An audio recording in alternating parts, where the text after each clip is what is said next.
in this tutorial, I'm going to show you how to draw a circle that of certain radius or diameter and pass tangent to two lines.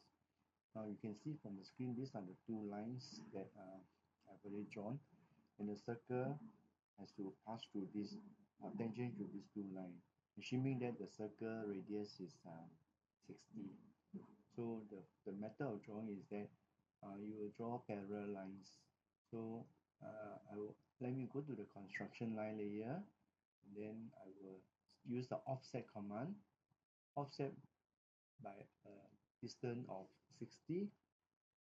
Then I select this line to offset on this side, and the offset command is still active, so I select this line and offset on this side. So I've got two lines parallel, each parallel to these two lines and at a distance of offset a distance of 60. So now I will make use of the intersection point to draw the circle.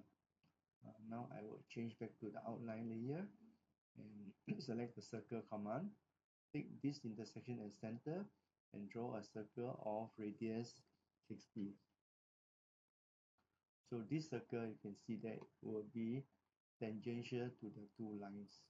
If I were to remove the construction line, this will be the result. I can use the trim command to trim off the, let's say I just want the arc, I can trim off this part. So this is the arc that is drawn tangential to the two lines.